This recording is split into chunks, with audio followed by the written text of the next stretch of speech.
Hello மற்றும் வணக்கம். நான் டாக்டர் கஞ்சன் சிங், பாரத் ஹோமியோபதியில் உங்களை அனைவரையும் வரவேற்கிறேன் மற்றும் நீங்கள் அனைவரும் நலமாகவும் ஆரோக்கியமாகவும் இருப்பீர்கள் என்று நம்புகிறேன். இன்றைய இந்த வீடியோவில் பார்கின்சன் நோயாளிகள் எந்த பழங்களை சாப்பிடக்கூடாதுங்கிறத பற்றி நான் உங்களோட பேச போறேன். பார்கின்சன் நோய் என்றால் என்ன? டோபமின் குறைவால் இந்த நோய் உருவாகிறது. உங்கள் கைகளில் நடுக்கம் ஏற்படுகிறது, அதாவது கம்பம் காணப்படுகிறது, நடக்கும்போது சிரமம் ஏற்படுகிறது, சமநிலை இருக்காது, எழுதுவதில் பிரச்சனைகள் ஏற்படுகிறது, ஏதேனும் பொருளை பிடிப்பதில் சிரமம் ஏற்படுகிறது மற்றும் மலச்சிக்கல் போன்ற பிரச்சனையும் வர ஆரம்பிக்கிறது. இவையெல்லாம் பார்கின்சன் நோயின் அறிகுறிகளை காட்டுகின்றன. பார்கின்சன் என்றால் என்னவென்றால், பார்கின்சன் என்பது ஒரு நீண்ட கால நரம்பியல் கோளாறு ஆகும். இதில் என்ன நடக்கிறது என்றால், சப்ஸ்டன்ஷியா நைக்ரா எனப்படும் செல்கள் டோபமின் உற்பத்தியை குறைக்க ஆரம்பிக்கின்றன. சில நேரங்களில் முற்றிலும் நிறுத்திவிடுகின்றன. இதன் காரணமாகவே நமக்கு இந்த அறிகுறிகள் தெரிகின்றன. எப்படி என்றால், நான் ஆரம்பத்தில் சொன்னது போல கைகளில் நடுக்கம் ஏற்படும், நடக்கும்போது சிரமம் இருக்கும், சரியான சமநிலை இருக்காது, மேலும் பல நோயாளிகளுக்கு நினைவாற்றலும் குறைந்துவிடும். அவர்களின் நினைவாற்றல் மிகவும் பலவீனமாக ஆகிவிடும். உணவின் சுவையை உணர முடியாது, வாசனையையும் உணர முடியாது, முகத்தில் வெளிப்பாடும் இருக்காது. இவையெல்லாம் பார்கின்சன் நோயின் அறிகுறிகள் ஆகும். அப்படியென்றால் பார்கின்சன் நோயாளிகள் எந்த பழங்களை சாப்பிட வேண்டும்? அதனால் அவர்கள் எடுத்துக்கொள்கிற மருந்தின் விளைவு இரட்டிப்பு ஆகும். உங்கள் மருந்தின் விளைவை குறைக்கும் பழங்களை நீங்கள் சாப்பிடக்கூடாது. அப்படி என்றால் உங்கள் மருந்தின் விளைவை குறைக்கும் எந்த பழங்கள் உள்ளன அவற்றை நீங்கள் சாப்பிடக்கூடாது. முதல் ஒன்று வாழைப்பழம். வாழைப்பழத்தில் என்ன இருக்கிறது? வாழைப்பழத்தில் புரதமும் அமினோ அமிலமும் உள்ளது. நீங்கள் வாழைப்பழம் சாப்பிடும் போது நீங்கள் எடுத்துக்கொள்கிற எந்த மருந்தும் உங்கள் குடலில் உறிஞ்சப்பட முடியாது. இதனால் உங்கள் கம்பன்கள் இன்னும் அதிகமாகும். நடக்கும்போது சிரமம் ஏற்படும், சமநிலை சரியாக இருக்காது, உடலில் இறுக்கம் உணரப்படும். நோயாளிக்கு கைகளில், தசைகளில், கால்களில் இறுக்கம் கூட உணரப்படும். அதனால் நீங்கள் வாழைப்பழம் சாப்பிடுகிறீர்கள் என்றால் நான் உங்களுக்கு சொல்ல விரும்புவது, உங்களுக்கான ஆலோசனை என்னவென்றால், நீங்கள் எந்த மருந்தும் எடுத்துக்கொள்கிறீர்கள் என்றால் வாழைப்பழம் சாப்பிட வேண்டாம். இரண்டாவது, நீங்கள் கவனிக்க வேண்டியது, மிக அதிகமாக இனிப்பான பழங்களை சாப்பிடக்கூடாது என்பதாகும்.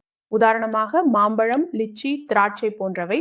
நீங்கள் இவற்றை சாப்பிடக்கூடாது. ஏனெனில் நீங்கள் மிக அதிகமாக இனிப்பான பழங்களை சாப்பிடும் போது உங்கள் இரத்த சர்க்கரை அளவு அதிகரிக்கிறது. இரத்த சர்க்கரை அதிகரித்தவுடன் உங்கள் கைகளில் நடுக்கமும் அதிகரிக்கிறது, கால்களிலும் நடுக்கம் அதிகரிக்கிறது. அதே நேரத்தில் நடக்கும்போது உங்களுக்கு ஏற்படும் சிரமமும் மிகவும் அதிகரிக்கிறது. சரியான சமநிலை கிடைக்கவில்லை என்பதால் நீங்கள் மிக அதிகமாக இனிப்பான பழங்களை சாப்பிட்டால் அது உங்கள் அறிகுறிகளை குறைக்கும் பதிலாக அதிகரிக்க செய்கிறது. ஏனெனில் நீங்கள் இனிப்பான பழங்களை சாப்பிடும்போது அது உங்கள் சர்க்கரை அளவையும் அதிகரிக்கிறது மற்றும் நீங்கள் எடுத்துக்கொள்கிற மருந்துகளின் செயல்பாட்டையும் குறைக்கிறது. மூன்றாவது, நீங்கள் மிகவும் அதிகமாக புளிப்பான பழங்களையும் சாப்பிடக்கூடாது என்பதை கவனத்தில் கொள்ள வேண்டும். உதாரணமாக ஆரஞ்சு, மோசம்பி, எலுமிச்சை போன்றவை. இவற்றையும் நீங்கள் சாப்பிடக்கூடாது. இதனால் உங்கள் உடலில் கம்பன் அதிகமாகும், வாயுவும் உருவாகும், அமிலத்தன்மையும் ஏற்படும். அதனால் இப்படிப்பட்ட நோயாளிகளுக்கு நான் தவிர்க்க சொல்கிறேன். எந்த நோயாளிகளுக்கு மலச்சிக்கல் போன்ற பிரச்சனை உள்ளது, வயிறு சுத்தமாக இல்லாமல் அதிக வாயு மற்றும் அமிலத்தன்மை ஏற்படுகிறதோ அப்படிப்பட்ட நோயாளிகளுக்கு நான் புளிப்பான பழங்களை சாப்பிட வேண்டாம் என்று சொல்கிறேன். உதாரணமாக மொசம்பி, எலுமிச்சை, சதுக்குடி போன்றவற்றை நீங்கள் சாப்பிடக்கூடாது. இப்ப கேள்வி என்னன்னா, நம்ம உண்மையில் என்ன சாப்பிட வேண்டும்? எந்த பழங்களை நாம் சாப்பிடலாம்? அதனால் நம் அறிகுறிகள் மேம்பட வேண்டும், குறையாமல் இருக்க வேண்டும். அதனால நீங்கள் அதிகமான ஆன்டி ஆக்சிடென்ட் மற்றும் ஆன்டி இன்ஃப்ளமேட்டரி பண்புகள் கொண்ட பழங்களை தேர்ந்தெடுத்து சாப்பிட வேண்டும். ஆன்டி ஆக்சிடென்ட் மற்றும் ஆன்டி இன்ஃப்ளமேட்டரி பண்புகளின் வேலை என்னவென்றால், உங்கள் மூளையில் ஏற்பட்டுள்ள ஆக்சிடேட்டிவ் ஸ்ட்ரெஸ்ஸை குறைக்கும், ஏற்பட்டுள்ள வீக்கத்தை குறைக்கும், வீக்கத்தையும் குறைக்கும், நியூரோபிளாஸ்டிசிட்டியை மேம்படுத்தும், டோபமினை அதிகரிக்கும் என்பதாகும். அப்படியென்றால் நீங்கள் எந்தெந்த பழங்களை சாப்பிடலாம் என்று பார்க்கலாம். உதாரணமாக நீங்கள் ஆப்பிள் சாப்பிடலாம், அடுத்ததாக பப்பாளி சாப்பிடலாம்.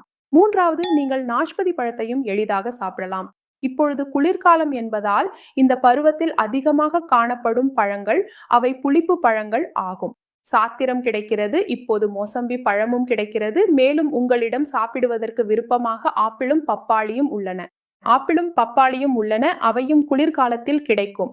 எனவே நான் என் அனைத்து பார்கின்சன் நோயாளிகளுக்கும் சொல்ல விரும்புவது என்னவென்றால், நீங்கள் பார்கின்சன் நோயால் பாதிக்கப்பட்டவராக இருந்தால் மற்றும் அதன் அறிகுறிகளை குறைக்க விரும்பினால் பழங்களில் நீங்கள் ஆப்பிள் சாப்பிடுங்கள், பப்பாளி சாப்பிடுங்கள். மேலும் நாஷ்பாத்தி, பியர் கிடைத்தால் அதையும் கண்டிப்பாக சாப்பிடுங்கள். எனவே பார்கின்சன் நோயாளிகள் எந்த பழங்களை தவிர்க்க வேண்டும் என்பதை நீங்கள் புரிந்து கொண்டிருப்பீர்கள் என்று நம்புகிறேன். இதனால் அவர்களின் அறிகுறிகள் பெரிதும் மேம்படலாம்.